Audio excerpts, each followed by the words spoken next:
You never really believe in nightmares until they happen to you. I guess it's easier that way to dismiss them as fantasies, stories crafted in the back of some deranged mind. I used to be one of those people, until I wasn't until Red Hollow. Let me take you back to the time I stumbled upon it, or rather, it found me. The place that would turn everything I knew about life inside out, shaking me to the core of my existence. I wasn't in a good place mentally back then. My life had spiraled out of control after the divorce. Alcohol was my refuge. Every night, I would drown myself in whiskey, hoping it would drown out the memories, the fights, the accusations, the broken promises. But nothing ever worked. I was just circling the drain, and honestly, part of me wanted to slip right down it and be done. It was after one of those nights that I ended up at Red Hollow. I'd been driving aimlessly, the bottle of whiskey rattling in the passenger seat next to me like some demonic companion. I don't remember much of the drive, just the endless dark road, the feeling of isolation, and the anger gnawing at my guts. I should have just turned back and slept off the rage, but something kept pushing me forward. Something that, looking back, I wish I had ignored. My headlights barely cut through the dense fog as I drove. That's when I saw it, the house. It sat at the end of a narrow, overgrown path, half hidden behind towering trees, its roof sagging under years of neglect. The sign by the road read "For Sale" in faded letters, barely legible in the mist. For some reason, despite every fiber in my body screaming not to, I pulled over. Maybe it was the alcohol, maybe it was curiosity, or maybe it was just that quiet voice in the back of my head that told me I had nowhere else to be. I killed the engine, grabbed the bottle, and stumbled out of the car. I didn't even have a flashlight, just the dim glow of my phone to guide me as I made my way toward the house. That's when I noticed it, a strange nagging sensation in the pit of my stomach. The air was wrong, thick, like trying to breathe underwater. The silence was deafening. No sound of animals, not even the wind in the trees. Just stillness. Something about that place was off, but I was too drunk and too angry to care. The front door was ajar, creaking on rusty hinges as I pushed it open. The stench of mildew and rot hit me like a wall, but I ignored it, stepping inside. The floorboards groaned under my weight, and I remember thinking that if I wasn't careful, I'd probably fall through the damn floor. The house looked like no one had lived there for decades. Dust-covered furniture and cobwebs hanging from the ceiling like morbid decorations. But there was something else. Something I couldn't quite put my finger on. It felt lived in. The bottle was my only comfort as I wandered through the rooms, my mind spiraling into a drunken haze. And then I heard it. Footsteps. Upstairs. At first I thought I was imagining it, just the whiskey playing tricks on me. But then they came again, slow and deliberate. Heavy. Too heavy for a rat or some wild animal. I froze, my heart hammering in my chest. I should have left. I should have bolted out the door and never looked back, but instead, I found myself moving toward the staircase. I climbed the steps, each one creaking under my feet, the darkness pressing in from all sides.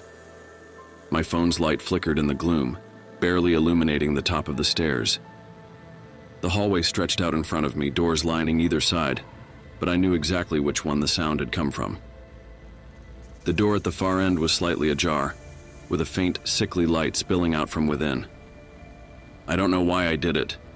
Maybe it was the alcohol dulling my senses, or maybe it was just sheer stupidity. But I walked toward that door, every instinct in my body telling me to turn back. When I pushed it open, the room beyond was almost pitch black, except for a dim light coming from a single flickering bulb hanging from the ceiling. The air was stifling, thick with the scent of something foul, like old blood and decay. And then I saw it. In the corner of the room there was a figure, human, but wrong, twisted. Its limbs were unnaturally long, its skin pale and stretched tight over its bones. Its eyes, Jesus, those eyes. They were wide, too wide, and staring right at me, unblinking. Its mouth hung open in a grotesque grin, teeth black and jagged like broken glass. I wanted to scream, to run, but I was frozen, rooted to the spot as it slowly stood up, its joints popping and cracking with each movement. It took a step toward me, then another, its body contorting in ways that made my stomach churn. And then it spoke. But it wasn't a voice. It was more like a hiss, like 100 voices speaking at once, all overlapping and distorting into a sound that made my skin crawl. "You shouldn't be here." Those words hit me like a punch to the gut, and finally my body reacted. I turned and bolted down the stairs, my legs barely able to keep up with my panic. The thing was behind me. I could hear it, feel its presence looming over me as I sprinted toward the front door. But the house was shifting, changing. The hallway stretched longer, the walls closing in, and the door seemed to move farther away with each step. By some miracle, I made it outside, bursting through the front door and stumbling into the foggy night. I didn't stop. I ran to my car, threw myself inside, and floored it. The wheels spun in the dirt, but I didn't care. I just needed to get the hell away from that place. But as I sped down the road, something wasn't right. The fog was thicker, swirling around me like it was alive. And the road, it wasn't the same. It twisted and turned in ways I didn't recognize, like the landscape had changed while I was inside that house. And then, I saw it again. The house. I had somehow ended up back at the start, right in front of that goddamn house at the edge of Red Hollow. I slammed on the brakes, my heart pounding in my chest as I tried to make sense of what was happening. This wasn't real. It couldn't be real. But it was. The house stood there waiting. And that's when I noticed something else. The passenger seat, the whiskey bottle. It wasn't alone. Something was sitting next to it, a bundle wrapped in dirty, stained cloth. I reached over, my hands trembling, and pulled back the cloth, revealing what was inside. It was a doll. Old, tattered, with porcelain skin cracked and chipped. Its eyes, black and hollow, stared back at me, and I swear to God, it smiled. My breath caught in my throat. I slammed my back against the driver's seat, staring at the thing in the passenger seat. It didn't make sense. None of this did. How the hell did a doll end up in my car? I hadn't seen it when I got in, I was sure of it. And that smile? God, it was like the thing was mocking me. The house loomed ahead as if waiting for me to make a move. I was caught in some sick, twisted game, but the rules were beyond me. Every fiber of my being screamed at me to leave, but I couldn't. My hands were shaking, white-knuckled on the steering wheel. The thought of getting out of the car was unbearable, but the idea of staying in that house's shadow was worse. I threw the car into reverse, tires squealing as I floored it. The fog was so thick I could barely see beyond the front bumper, but I didn't care. I needed to put as much distance between me and that house as possible. The road behind me stretched into nothingness, endless and unfamiliar. I had been driving for what felt like hours, yet no matter how far I went, the house was always there, lurking just at the edge of the fog. It didn't make sense. I hadn't turned around, hadn't made a mistake. But the further I drove, the more I began to realize that I wasn't leaving Red Hollow. I was in it. My heart raced as the reality settled in. Something was keeping me there, trapping me in a loop, and it had to do with that goddamn house. I glanced over at the doll again. It sat there, perfectly still, but I could feel its eyes on me. My mind was racing, frantically trying to come up with a plan, any plan to break whatever curse I had stumbled into. I couldn't think clearly. I needed out, I needed help. I stopped the car. It was pointless driving in circles. Gripping my phone, I called the first person who came to mind, my brother Sam. He was the only one who might believe me, or at least come to get me before I completely lost my mind. The phone rang once, twice. Come on, pick up," I muttered under my breath, my eyes darting to the rearview mirror, half expecting to see something creeping up behind me. "Hello?" Sam's voice finally cracked through the speaker. "Sam, listen, I need you to come get me. I'm stuck, fuck. I don't know where I am. I'm in some place called Red Hollow. It's... What? His voice sounded distant, almost muffled. Where the hell is that? I don't know, man. I don't know how I got here, but something's wrong. There's this house and this... I stopped, glancing at the doll. This thing in my car. It's fucked up, Sam. I'm serious. There was a long pause. Too long. Sam? I asked, my voice trembling. But the silence stretched on, thick and oppressive. I pulled the phone away from my ear, staring at the screen. The call was still connected, but no sound came through. Just dead air. Sam? I shouted into the phone. Then, in a voice that didn't belong to my brother, a voice that was wet and gurgling, something answered, "You shouldn't have come here." I threw the phone down, panic flooding my veins. My heart was pounding in my chest, and I felt like I was going to be sick. What the fuck was that? I turned the car off, the engine going silent. There was no escape. I couldn't drive away, couldn't call for help. I was trapped. That's when I heard it again, the footsteps. Outside the car, slow, deliberate, like someone or something was taking its time approaching me. The fog pressed in on all sides, but I could hear it, getting closer, step by step. I grabbed the bottle of whiskey, clutching it like a weapon as if it would do anything against whatever was out there.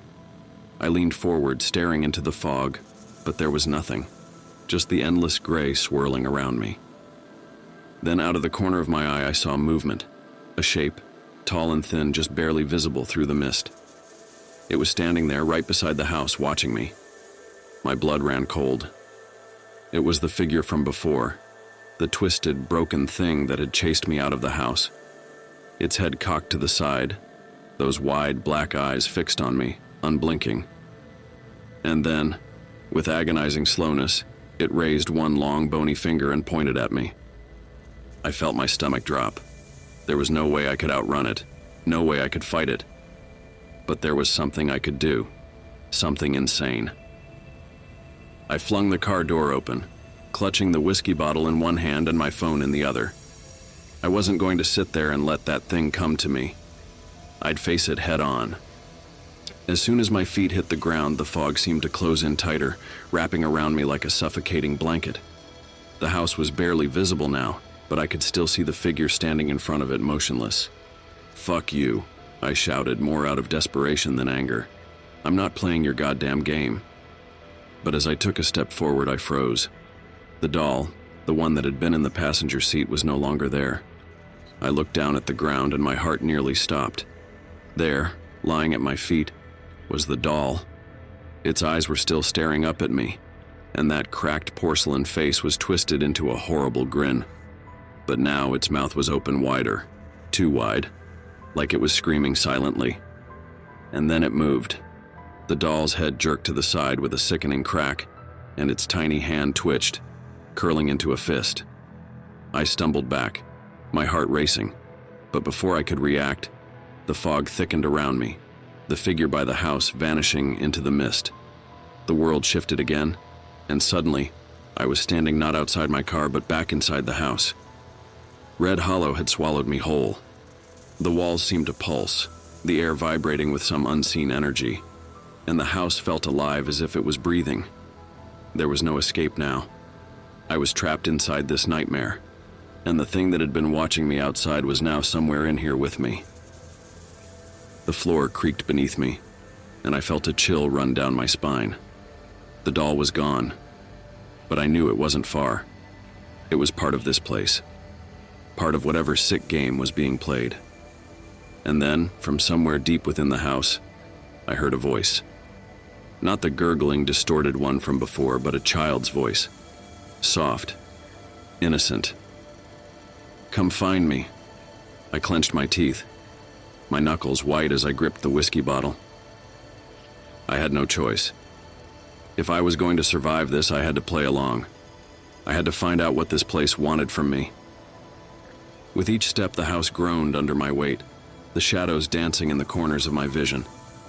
Doors lined the hallway, each one leading to God knows where. But I could feel something drawing me forward, toward a door at the far end. The same door where I had first seen that thing. I reached for the handle, my heart pounding in my chest, and pushed it open. The room beyond was empty, except for a single chair sitting in the center. And on that chair was the doll, its head tilted to the side, its eyes staring at me with that same terrible grin. But now there was something else, something new. In its tiny hand, the doll was holding a knife, a kitchen knife stained with something dark and wet, and scrawled across the wall in blood were the words, "You're already dead." I stood there staring at those words, my brain unable to process them. You're already dead. It didn't make sense. None of this did. I was standing there, alive. My heart was hammering, my breath shallow and frantic. I could feel the bottle sweating in my palm. But those words, written in dark, viscous streaks of blood, told me something my body refused to believe. My vision swam and I felt like the floor was tipping beneath me. The doll, sitting there on the chair with the knife in its tiny porcelain hand, seemed to pulse with life. Its grin wider than before, its eyes watching me with a twisted sense of triumph. I staggered back, bile rising in my throat. I wanted to scream, to run, to tear my skin off just to escape the claustrophobic nightmare that had swallowed me whole. But something kept me there, frozen. The voice. "Come find me," it whispered again. This time it was louder, as if coming from inside my skull. I needed to get out, but the door behind me had vanished. The room, no, the house, was alive, shifting and twisting like a labyrinth designed to keep me trapped. The walls groaned and creaked, almost breathing, and the air grew thicker with every passing second. There was no going back. The only way was forward. My eyes fell on the doll again. That tiny, malevolent thing sat motionless, the knife gleaming under the sickly light of the room. I couldn't shake the feeling that it was the key to all of this, that somehow everything that was happening, this endless nightmare, was connected to that fucking doll. But I couldn't bring myself to touch it. I turned toward the wall where the words were scrawled in blood. I reached out and touched the surface. It was cold and wet, the blood still fresh, and a chill ran down my spine. I looked down at my hand. It was covered in it. My handprint smeared the wall and it hit me like a freight train. That wasn't someone else's blood. It was mine. The realization crashed over me like a wave of ice water. My heart pounded in my ears as my mind raced. How? How could it be my blood? I wasn't injured, wasn't hurt, at least I didn't think I was. But then again, I hadn't checked. Not really. My body felt sluggish, like it didn't fully belong to me. I backed away from the wall, feeling like I was unraveling. My thoughts spiraled, fragments of memories flashing in my head. The drive, the whiskey, the crash. Had I even made it out of the car? No, I whispered to myself, shaking my head violently. I'm not dead. I can't be dead. But the doll smiled wider. Its grin almost seemed to mock me, like it knew something I didn't. That voice, the child's voice, echoed in my mind again, closer this time. Come find me. There was no more waiting. I had to confront this, whatever it was. Maybe if I played along with this twisted game, I could find a way out. My legs moved forward, dragging me toward the doll. I didn't want to, but it was like something else was controlling me now. My hands, shaking, reached for the knife it held. The moment my fingers brushed the cold steel of the blade, a jolt shot through me. My vision blurred and twisted, and I was yanked from the room. No, pulled through it. I was somewhere else now. Somewhere dark, with a familiar metallic tang in the air. I blinked and suddenly I was standing in a small, dimly lit bathroom. The tiles were cracked and yellowed with age and the sink was caked in grime.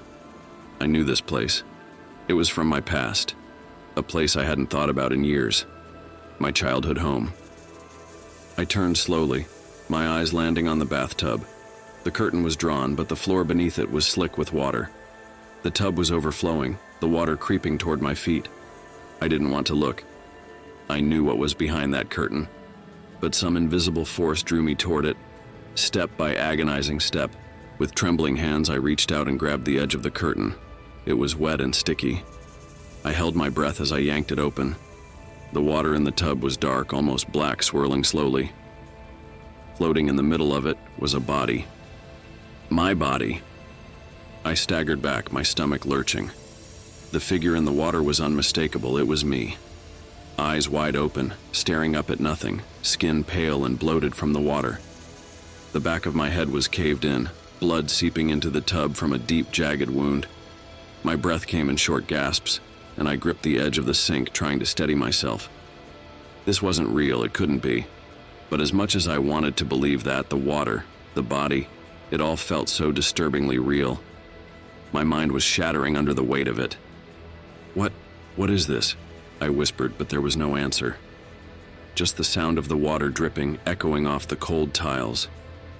And then I felt it again. The voice.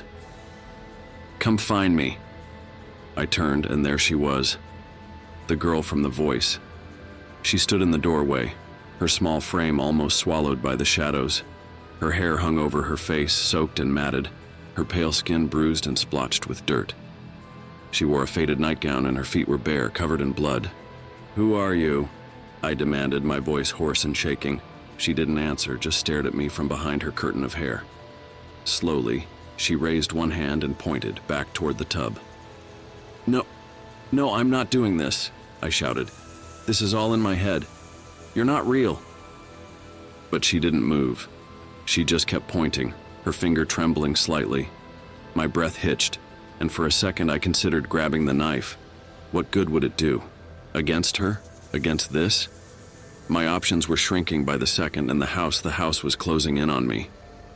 I approached the tub again, my heart thundering in my chest. I didn't want to look, but I had to. This time, when I looked down into the water, the body was different. It wasn't me anymore, and it was her. The girl. Her lifeless body floated in the water, her eyes wide open, staring into mine with a vacant, glassy stare. The blood from the back of her head mixed with the water, swirling around her pale, fragile form. My chest tightened as I took a step back, my hands shaking uncontrollably.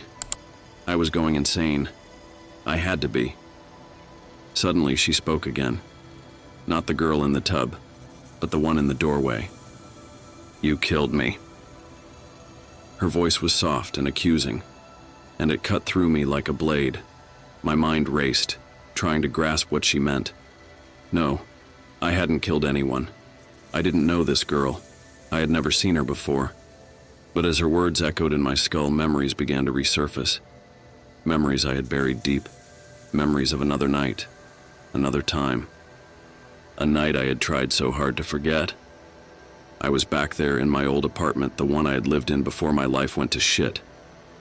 I had been drinking, just like tonight. Angry, frustrated, spiraling out of control. There had been someone with me. A girl. She had been there to comfort me, to help me. But things had gotten out of hand. We fought. I pushed her. Hard. She fell. There had been a loud crack, the sound of her skull hitting the edge of the counter. Blood, so much blood. I panicked. I didn't know what to do. So I ran. I left her there, alone, bleeding, and now she was here, haunting me. The memories crashed into me with the force of a tidal wave. I stumbled back, my mind spiraling into chaos. The image of her, lying there in that old apartment, blood pooling beneath her, flashed before my eyes like a nightmare I had tried so hard to bury. The girl in the doorway stood motionless, her face still obscured by her wet, matted hair. But I knew what was behind that curtain of darkness now. I knew her eyes, those cold, lifeless eyes, staring at me with accusation, with hatred. The weight of it was unbearable. I didn't mean to. I muttered, my voice shaking, barely more than a whisper. It was an accident. I was drunk. I wasn't thinking. But the girl didn't respond. She just stood there, pointing at the tub, at the body, at her body. The silence in the room was suffocating. I could hear the blood rushing in my ears and feel the bile rising in my throat. There was no escape from this, no talking my way out of it. I had killed her, and now she has come for me. The bathroom began to close in, the walls pressing closer, suffocating me. The doll, the house, the figure. Everything was connected, part of this twisted, hellish purgatory that I had been dragged into. I was trapped in a cycle of guilt, of regret, of terror. My knees gave out, and I collapsed onto the cold tile floor, my body shaking violently. My mind was unraveling, falling apart under the crushing weight of what I had done. I had killed her, and I ran. I had left her to die alone. The guilt gnawed at me like a cancer, eating away at whatever shred of sanity I had left. I heard the sound of water splashing, and I looked up. The girl was gone. The body in the tub, her body, was gone. The room was empty now, save for the bloodstains on the floor and walls, the echoes of my crime lingering like a dark stain on my soul. But then the voice came again, the same whisper that had been haunting me from the start. "You can't hide from it." I whipped around, expecting to see the girl again, but the bathroom was empty. The voice was inside my head now, crawling through my thoughts like a parasite, digging into my deepest fears. There was nowhere to run, nowhere to hide. This was my punishment. My phone buzzed in my pocket, startling me. I pulled it out with trembling hands, staring at the screen. It was a text message from Sam. "Are you there?" I swallowed hard, staring at the message. Sam. He was out there, in the real world, far away from this hell. Maybe if I could reach him and explain what was happening, he could help me. He could pull me out of this nightmare. But how could I explain what I had done? How could I tell him that I had killed someone? With shaking hands, I typed a response. "I'm here. I don't know where I am. It's bad, Sam. I'm trapped." I waited, my breath coming in ragged gasps. The seconds dragged on like hours. My heart pounded in my chest and my mind raced with 1,000 horrible possibilities. What if Sam didn't believe me? What if he thought I was just drunk, hallucinating? But then my phone buzzed again. "I'm coming to get you, hold on." A flicker of hope surged through me. Sam was coming. He would find me. He'd pull me out of this nightmare. And maybe, just maybe, I could find a way to atone for what I had done. But deep down, I knew that escaping this place wouldn't be that easy. This was something beyond the physical world, something dark and ancient, something I had unknowingly stumbled into the moment I decided to run from my crime. Suddenly, the walls of the bathroom groaned, the tiles cracking under some unseen pressure. The air became heavy and thick with the smell of decay and rot. And then, without warning, the door to the bathroom swung open with a loud creak. I staggered to my feet, clutching the whiskey bottle like a lifeline. The hallway beyond the door was shrouded in darkness, but I could hear something moving in the distance. Slow, dragging footsteps. They echoed through the house, growing louder and closer. My heart leaped into my throat. It was the figure, the thing that had been chasing me from the start. The thing that had been watching me. I stepped into the hallway, my body trembling with fear. The walls around me seemed to pulse, breathing in and out like the house itself was alive. The footsteps grew louder, more insistent. I couldn't see it yet, but I could feel it. It was coming for me, relentless and unstoppable. I turned to run, but the hallway twisted and stretched before my eyes. The doors, once lined up neatly, now contorted into bizarre, impossible angles, disappearing into the dark. There was no way out. I was running in circles, trapped in a maze of my own making. The footsteps were right behind me now, and I could feel its breath on the back of my neck, cold and damp like the grave. I pushed myself harder, my legs burning, my lungs screaming for air. But no matter how fast I ran, the thing was always there, right behind me, its presence suffocating, oppressive. I stumbled into a room, slamming the door shut behind me. My heart pounded in my chest as I pressed my back against the door, trying to catch my breath. The footsteps had stopped, but I knew it was still out there, waiting. The room I had entered was small, dimly lit by a single flickering bulb hanging from the ceiling. It was empty, save for a large, ornate mirror on the far wall. The sight of the mirror sent a shiver down my spine. Something about it felt wrong, unnatural. I had the overwhelming urge to look into it, but at the same time, I was terrified of what I might see. I took a step toward the mirror, my reflection growing clearer with each step. But as I got closer, I noticed something horrifying. My reflection wasn't following me. It stood still, staring back at me with cold, dead eyes. And then it spoke. "You can't escape this." I froze, my blood running cold. My reflection's lips moved, but the voice wasn't mine. It was the girl's, the one I had killed. She was in the mirror, staring out at me from behind my face, her eyes filled with rage and sorrow. "You can't hide from what you've done," she whispered, her voice echoing in the small room. "You'll always be here, trapped." I wanted to scream, to smash the mirror, but my body wouldn't move. I was paralyzed, locked in place by her gaze. Tears welled up in my eyes as the weight of my guilt crushed me. This was my punishment. I was doomed to relive this nightmare forever, to be haunted by the memory of what I had done. The reflection leaned closer, its face twisted into a grotesque, mocking smile.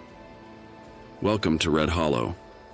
And then, with a sickening crack, the mirror shattered, the pieces falling to the floor in slow motion, each shard reflecting a different version of me, broken, terrified, and lost.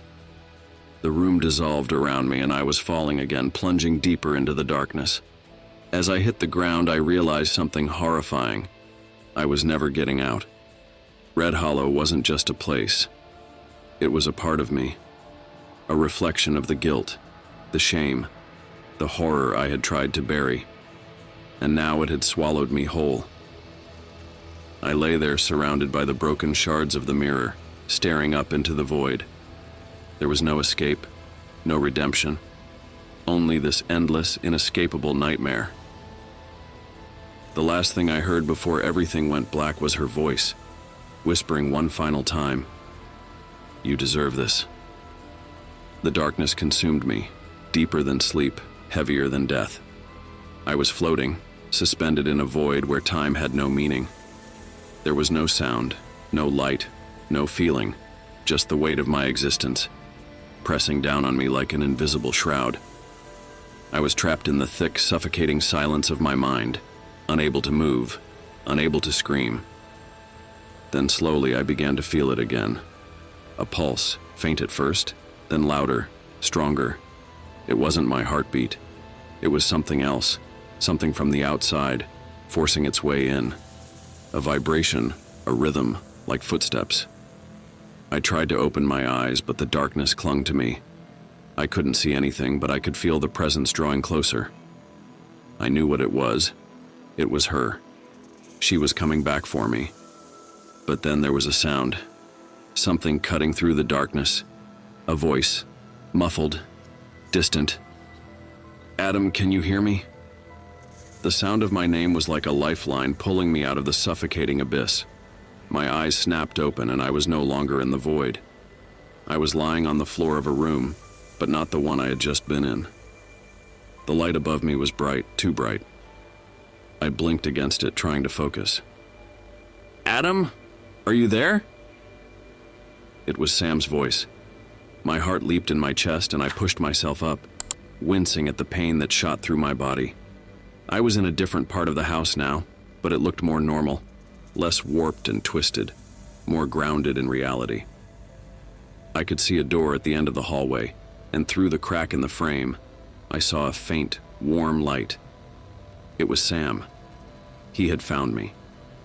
"Sam," I croaked, my voice rough and raw. I staggered to my feet, every muscle in my body protesting as I forced myself toward the door. "I'm here. The door swung open, and there he was. Sam stood in the doorway, a look of sheer relief washing over his face when he saw me. For a moment, it was like the nightmare had lifted, and I was back in the real world. But something was wrong. His expression shifted, the relief turning to confusion, then fear. "Adam, what the hell happened to you?" he asked, his voice trembling. I frowned, glancing down at myself. My clothes were torn and caked in blood and grime. My hands were filthy, my knuckles raw and bloody.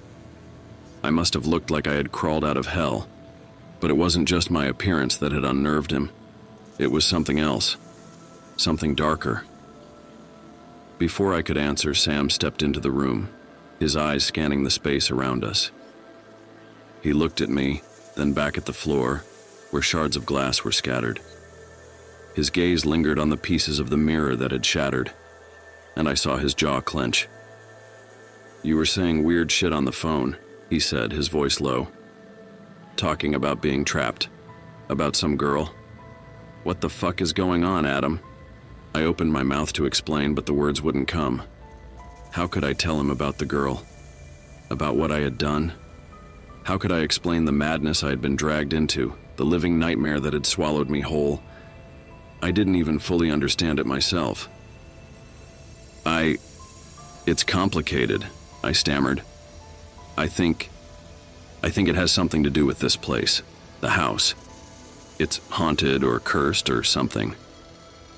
Sam's eyes narrowed, skepticism creeping into his expression. "Haunted?" He took a step closer to me. "You're not making any sense, man. This place, there's nothing here. No girl, no ghosts. Just you and this." He pointed to the shards of the mirror on the floor, his voice tight with barely contained frustration. I felt a wave of nausea rise in my throat. He didn't believe me. Of course he didn't. How could he? It sounded insane, even to me. But I knew what I had seen. I knew what I had felt. The doll, the girl, the reflection, they were all real. I wasn't losing my mind. At least I didn't think I was. "You don't understand," I said, my voice growing more desperate. "There was a girl. She's dead. I killed her, and now she's haunting me. She won't let me leave. Sam grabbed my shoulders, shaking me hard. "Stop," he shouted. "Just stop. You're scaring the shit out of me right now, and I don't know what the hell you're talking about." I froze, my breath catching in my throat. His grip was tight, almost painful, and for the first time, I saw the fear in his eyes. He was scared of me. "Listen," Sam continued, his voice softer now. "We're getting out of here. Right now. I don't know what's going on, but you need help. We'll figure this out, okay?" I nodded, though I wasn't sure I believed him, but what choice did I have? I couldn't stay here. Not in this place, not with her. Maybe Sam was right. Maybe if I left the house, the nightmare would end. Maybe I could escape her. But as we turned to leave, I felt a cold wind sweep through the room. The temperature dropped in an instant, and the hair on the back of my neck stood on end. Sam felt it too. His face went pale, and he stopped in his tracks. The door behind us slammed shut with a deafening bang. We both spun around, staring at the door, now sealed tight. Sam cursed under his breath, rushing to the door and yanking on the handle. It wouldn't budge. "What the fuck?" he muttered, pulling harder. "It's stuck.